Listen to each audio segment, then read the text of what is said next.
And we are live. It's 2:30 p.m. It's a Wednesday afternoon. You're watching Innovation Fika with Donny here, live from Teknikringen 1, KTH, Sweden, Stockholm. Every Wednesday afternoon, my Innovation Fika, an innovation coffee break where I spend 30 minutes speaking to incredibly interesting people about incredibly interesting ideas and always getting incredibly interesting insights. Everybody watching online, ask questions, comment in the feed. We'll try and pick up as much as we can as we go along.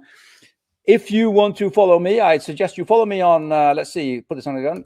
Follow me on LinkedIn. I post almost daily on entrepreneurship, startups, inspiration, and innovation there as well. All of my content, written content, is on Medium. You can follow me there. All of these recordings from all my Innovation Fikas, this is episode 59 today, is on YouTube. So check out my YouTube channel as well to see all the content. But enough about that, enough about me. We only have half an hour, so let's make the most of it. And today I am meeting not only an incredible person, but also a really good friend of mine. So welcome into the studio from the green room, this side here, Helena Tronner. Welcome in. Thank you so much. And I am so glad you can come and spend this half an hour with me, because not only have we been friends a long time, I've also followed you a lot. I haven't stalked you, but I followed you a lot. And I've seen your videos as well and your career. And I know for a fact that you are not only a leader and a very good business developer, but you have a very good, strong foundation in psychology as well, which will come to use today when we're talking about leadership.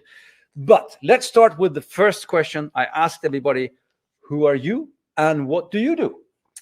Who am I? Well, I'm Helena Tronner, like you said, and I'm a psychologist. And I work as a vice president at Knowit Insight Accelerate, which is a new company. He started the 1st of January this year. Knowit is the main company, and then Insight Accelerate is the company you exactly VP. Okay. What is Insight Accelerate? So we help leaders and organizations to get execution power, both through advisory and implementation strategies. Often linked to innovation and digitalization. Okay. But our main goal is to create a sustainable and humane society. But let me just, and this is not a trick question, but it sounds like if you have a company that helps executives with execution power, is it something they're lacking today? Sometimes. I mean, if you look at research, only 10% of the strategies are actually implemented. So you have a lot of visions, you have a lot of planning, but how much is actually executed? You mean, honestly, I know.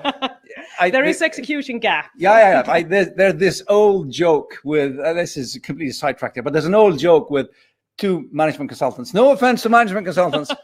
I'm one. I know it. Sitting in front of an executive, and the executive goes, I like the strategy. Great, do it. And then the management consultants say, sir, we actually don't do what we suggest. We just suggest it. So anyway, but we suggest and do. You suggest and do. Okay, exactly. Well, good. So we've come far away. So that was an old one.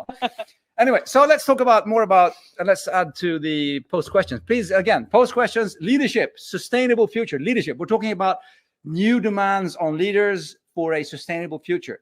What has changed for a leader today as compared with, a leader, not only like pre-pandemic, but, if we're talking about leadership, 80s, 90s, early 2000s, what has changed? Well, the pace has changed. Everything goes quicker and quicker. You need to adapt the organization rapidly. We're increasing diversity. Employment periods are shorter and shorter. So you need to onboard new people in the team. We're going more and more towards a gig economy. And we need to work a lot more cross-functional than earlier. We need to have the best ideas, like you say, innovation. Yeah. Do you see, you mentioned gig economy, but do you see an influence from the gig economy also influencing how larger organizations work and think? Are they, you see that as well? Yes, I think so. We don't see that many hierarchical. I can't speak today. It's okay. It's a Wednesday afternoon. We're heading into the long weekend. Exactly. We both have a Friday feeling going on here. So So it's a lot more flat organization with a lot more cross-functional work because it's so knowledge intense. There's so much information between different organizations and within different organizations as well. So you need to get people that are specialized in different areas to meet and discuss their perspectives and learn new things and gain new insights. And another thing that you mentioned, you said diversity. and we're talking about sustainable future. I started here at KTH Innovation 13 years ago. Wow, time flies when you have fun. You're an old man. Thank you very much. I was old when I started here. Yeah, I mean, we just said age is a number. Yeah, of course. A very large number. However, when I started here, when we started developing our tools to support early stage innovation, then we had, then you did the, the separation between, oh yes, we need to work with diversity as well, and oh yes, we need to. No, we didn't even talk about sustainability 13 years ago. But today it's sort of like ingrained in it much. And for leadership, is it the same? You see the same thing today when it comes to being a leader? It's like part of the DNA structure, sort of. I would hope to say that it is like that, but I'm not sure it actually is, because if you look at the strategic priorities, leadership is often forgotten. And I would say that is the key to implement different strategies in terms of diversity or sustainability or anything you want to achieve in the organization. Leadership is the answer. And yet we pay a lot of money to different leadership programs, but we don't work every day with the leadership, and we don't have the leadership culture where we gain feedback every day and make sure that we diminish the gap between what we think the effect we think we have, our good intention and our actual effect on others. And that is how you create really effective leadership. You know what effect you have on others. But and now I'm actually going to call upon my long experience of being so very old that we just mentioned. No, but because when I started out as a young leader in my first jobs and things like that, then there was a lot of talk about actual leadership, and there was leadership training, and I mean it came from like the 80s, and with lots of leadership, there was a big thing then. But it feels like, and this is just me, it feels like in this super fast pace of everything now, we're so, we get caught up, and we talk about management and starting a startup and running a company, building a company, or whatever we're doing, but it feels like we don't speak enough about the actual leadership and the actual skill to practice and become better at it. Do you feel the same way? Absolutely. And what's so interesting is that leadership is so connected to innovation, because leadership is the baseline and the foundation for creating a psychological safe environment. And there is where you have all the great ideas born. So you need to work with psychological safety, and that is a leadership skill. And that is something you should train, because you can train any leadership skill, but if I would give one recommendation is to learn how to create a psychological safe environment. How do I, as a leader, create a psychological safe environment? How long do we have? 2 minutes? we have another 10 for that one, but that's okay. That is okay. That's a core fundamental, and I agree with you. It's a core fundamental. I actually had a interview yesterday. I was interviewed by a person from a country in Far East Asia. And they asked me, what's the key to Swedish success? And I said, well, flat organizations, psychological safety, and, anybody can put their hand up and say, hey, I have an idea without getting, But how do I create that? Where do I start?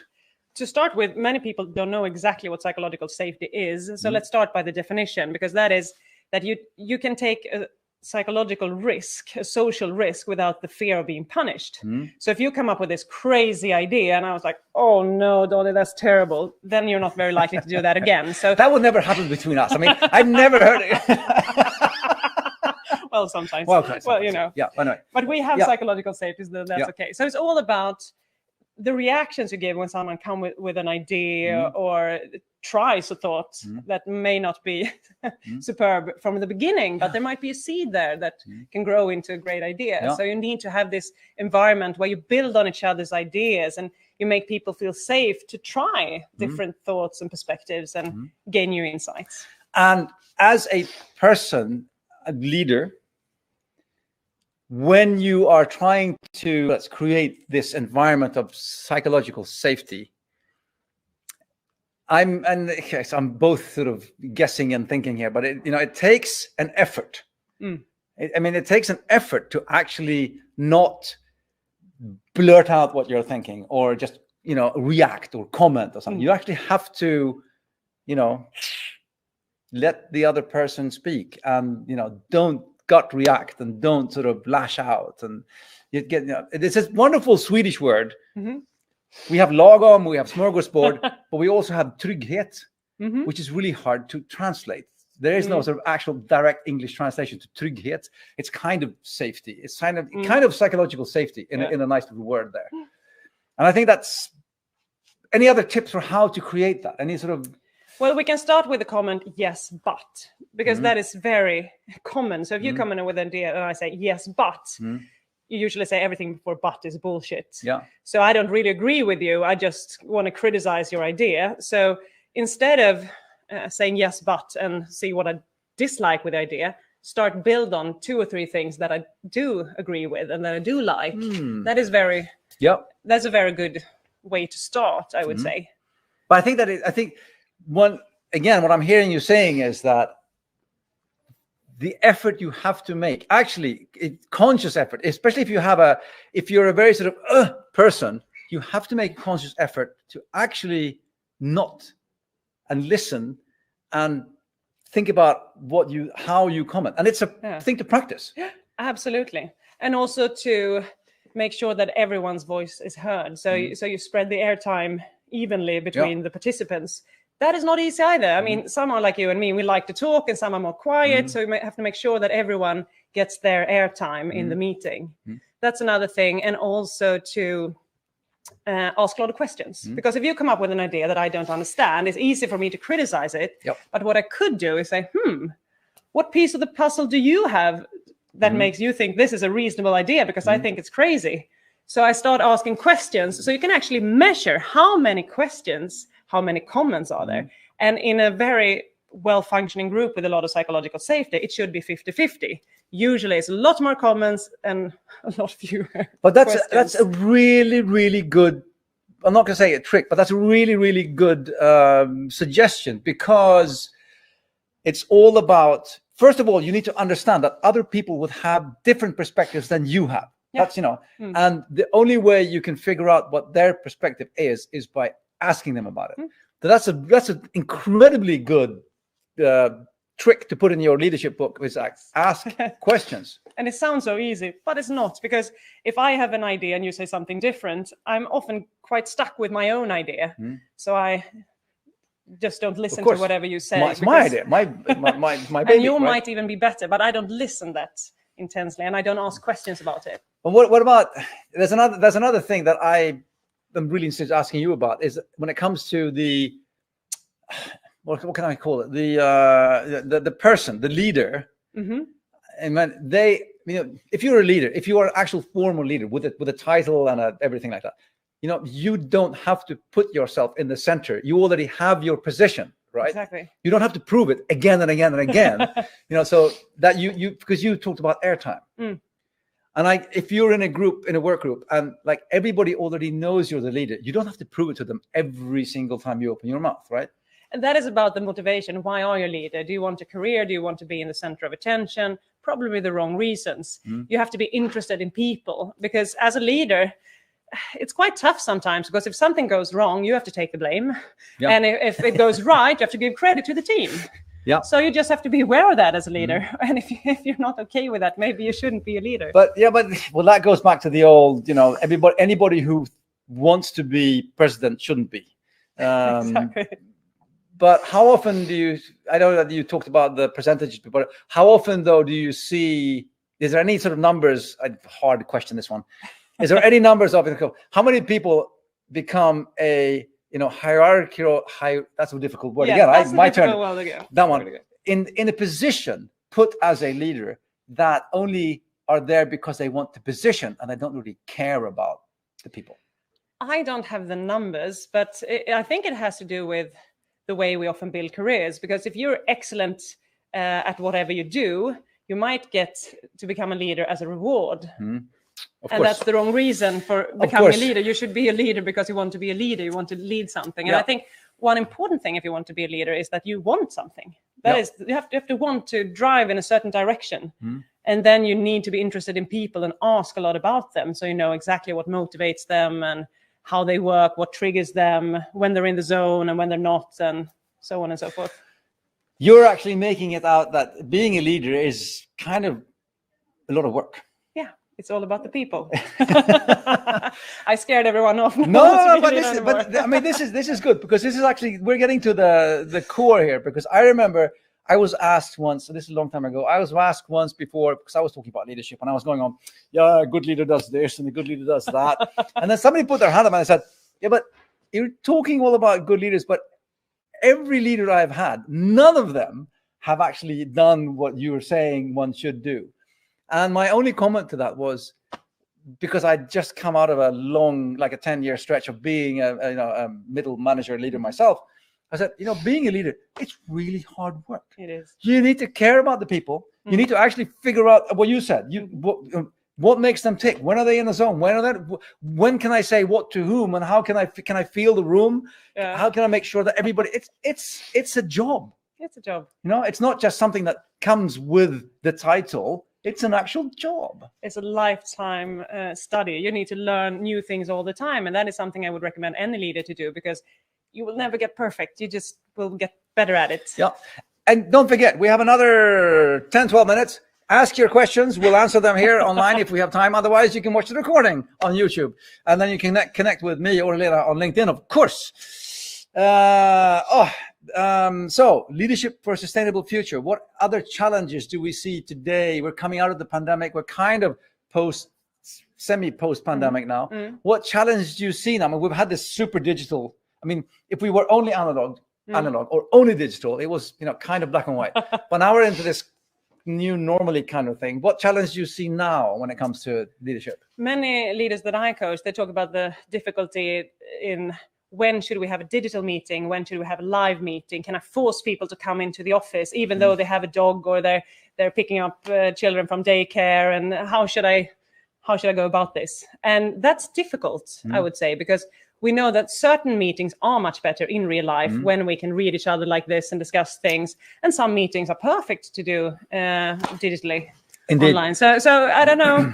That is one thing that many people struggle with. Another thing is the mental health issue. Yeah. I mean, if you look at society, if you look at stress, burnout, depression, it increases very much, especially in Sweden, where every 8th person is actually on antidepressives medicine, which is scary. And I think it has to do with a lot of things. Loneliness is one. 1/3 of Swedes appear to be lonely. And since we're lonely, that's a stress itself. And here we have different needs. And I would say it's important for leaders to talk about the team, talk with the team about the essence of being there for others. I mean, if I feel like I can work from home, that's fine by me. And if you're new at your job, you might need my assistance. And I'm not there because I'm home, because that's easier for me. We have to think about the whole, the overall team, not just everyone's personal preferences. So loneliness is one thing. Another thing, that we're sitting all the time. Yes. We don't move enough. We need to work out. I mean, if you change 15 minutes of sitting in front of the computer every day with 15 minutes of running, you decreases the risk of getting depressed by 26%. 26%. 15 minutes a day. That's like super easy. Why aren't we doing that? So I think it's very important for leaders to think about when I plan a meeting, don't plan 2 hours meeting where you just sit all the time. No. Make sure that you go up and do things, and I know I'm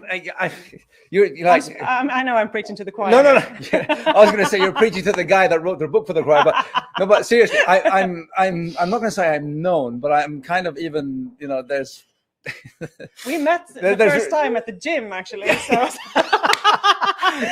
No, what I was going to say is digital has been perfect for me because I like short meetings. Even pre-pandemic, I did meetings that were like 12 to 15 minutes long and my teams that I coach here, they get used to, I prefer having like 1 10-minute meeting per week than one 1 hour meeting per month. And then they come by and say, hey, we got a question, blah, blah, blah, blah. Thank you very much. Goodbye. And I'm out of there. Like, 10 minutes later, which can be a hard thing because people say, yeah, but I came here. Weren't we supposed to do the hour? That whole thing sort of, and I'm sort of after 15 minutes, I'm sort of, But that is also about how you plan the meetings. I know. Because many people have meetings back to back, and it actually takes between 3 and 20 minutes for the brain to change subject. So we get very tired of having different meetings Yeah. back to back all day. We need those pauses. We need those walks and talks, and Yeah. you know, to get different inspiration. Otherwise, what we lack is innovation, creativity, problem solving, and we get very, you know, operational. That is, I mean, well, that is, now we could do a specific thing on that one, because it's actually in the Slack when the magic happens. Yeah. I remember, I think it was 3M that said that they almost, you know, they almost Six Sigma'd themselves to death. They did lean, and they sort of, you know, cut all the slack, and they were like super efficient, and productivity, yes, but creativity, Exactly. completely dived, because they've taken away all of the air, you know, and that's what we lost with the digital back-to-back meetings. I feel when we did, I do 8 meetings a day, boom, boom, boom, boom, boom, boom, but there was no sort of, you know, the natural connect thing going on. And also, if we have a pause, people tend to look at their phones all the time, so we fill it with another thing, information. So our brain think of the brain as a battery, and the battery is kind of low at the end of the day, because what you need to do is nothing and just daydream. That is when the brain actually rests. Yeah. So you need to make sure you have those pauses where you do nothing. I remember I came up with all the best ideas in my first apartment because I had to do all the washing by hand. So I was doing all the dishes, and I came up with this great ideas, and now I just put everything in the machine and, you know, go do something else. But the phones are dangerous from that perspective, because they always have our attention. You never get to be bored, and you never get to sort of off. And creativity then is like, it's the magic between the on and the off, and that part there, where it happens. Coming back to the subject here, leadership for a sustainable future. We could go on for hours. Yes. I know that. Anything else? Any other sort of? I know. Hey, we have 6 minutes to go. Let's do it. And thank you very much. We have a comment here from Cameron. This is a very good show. Thank you very much. That was a good comment. Any other questions? Please post them in online here. We will do this. I will never leave before our guests give us their top 3 tips. So we have Helena Tronner's top 3 tips. I'll take away the ticker.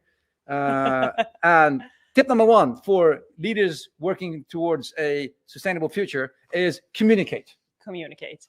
We often under-communicate. We often don't communicate sufficiently. We think we say the same thing over and over again. We feel like this broken record going on, and then people still haven't received the message. So communicate much more than you think you have to.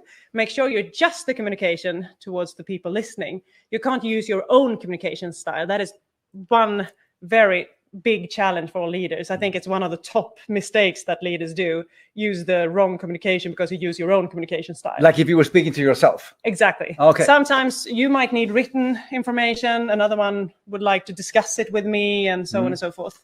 Some people like it short. Some want to know the background and all the details and everything. So make sure you communicate efficiently. And what you said in the beginning is something that I think all of us have heard so many times, when you hear somebody say, but we sent out the email like last week. Why hasn't anybody done what we said? And people said, it was an email? Exactly. And even, that was, you know. So you need to use different forums. You need to have it on email. You have to have it on intranet. You need to maybe have a workshop. You need to discuss it one by one, and so on and so forth. But I think tip number 1 connects a lot to tip number 2, which is know your people. And I was talking a bit about that earlier. You need to know what they're triggered about. You need to know what motivates them, because then you know if you won't get the assignment back as you hoped. You want to know why. There's a whole person behind there. There's probably reasons. What we often do is criticize the task instead of thinking, how did this happen? What's going on with you? And you know, you really need to know your people, especially when you don't necessarily meet. When you have digital meetings, you don't know if people are stressed, if they might be depressed or having real troubles at home or whatever. It's so much more difficult to follow up people nowadays. So it's extra important to stay close to people. Stay close to know your people. Know your people. Know who they are, where they are, what they're doing, exactly. You're saying so many things that leadership and innovation is like this. Absolutely. It's like, so close. So close. And tip number 3 is improve your self-awareness. This is a lifelong journey as a leadership. You can learn any leadership skill, but you have to know what to practice. So you have to know your own strength, your own development areas. You need to know what you're good at, what you need to improve, but also your values and what triggers you. What defense mechanisms do you have? What happens when you're stressed? What happens when you're frustrated? And so on and so forth. So you can really adjust your leadership a lot better and focus on what you should do more of and less of if you know yourself. Of course. Head spinning. Thank you. That's also a very good tip. But can you give me an example of a typical defense mechanism for, just so we can, anything I can... Projection, maybe? Yeah. So if I'm not really good at something, I put that on you. Yeah. Don't be so energetic all the time. And it's really myself I'm talking about. Yeah. But it all comes down, I think so many things you've said ring so true for leadership, and also for innovation and building teams and whatever. When it comes to, you need also to understand why you react in a certain way. Exactly. Because if people around you aren't, doing what you hoped they were going to do, it's not only about them. It usually isn't about them. It's usually about somebody else.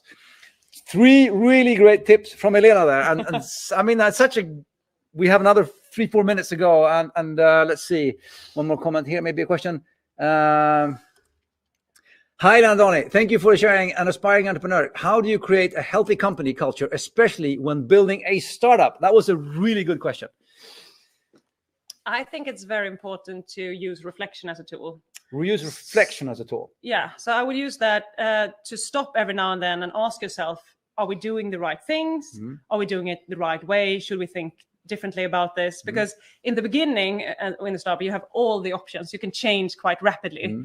So it's better to do it right from the beginning. So that's one way.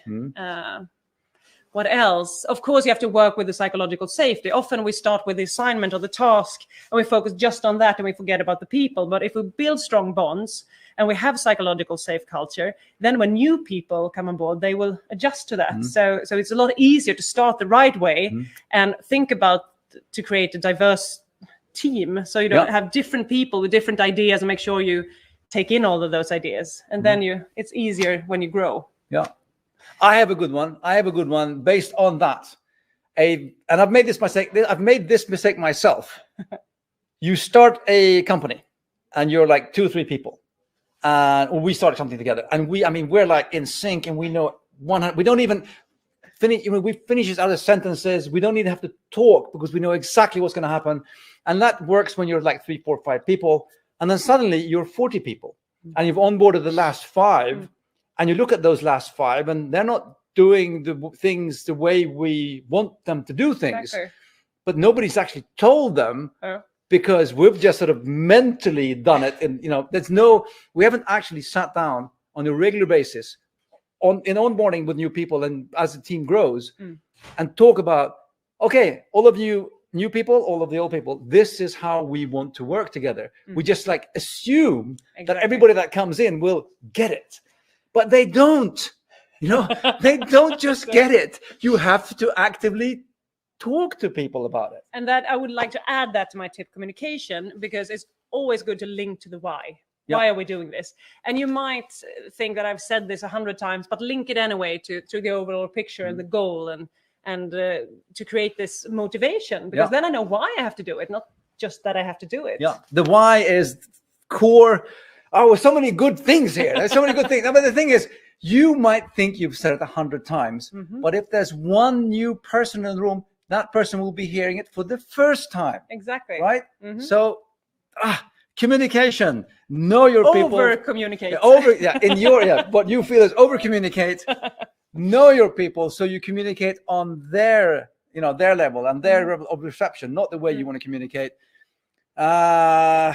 And work your own self-awareness. And self-awareness. Work on yourself. If you're going to be a role model, you have to know what you're good at and what you need to improve. Thank you. Thank you all for watching. Thank you, Helena. Thank you so much for coming. This has been the pure joy. Thank you for all the questions. And catch me again next week, 2:30 p.m. Swedish, Innovation Fika with Donny, every Wednesday afternoon. But that's next week. Now we'll say again, Helena Tronner, thank you so much for coming. Thank you so much. Thank you for Follow her listening. online on LinkedIn. She has a really cool video series as well about leadership. You can find that on, I think it's Knowit's pages. Yeah. So go ahead and check that out. But for now, thank you. Thank you, Pawana. Thank you for the questions. Goodbye, everyone. Happy Easter.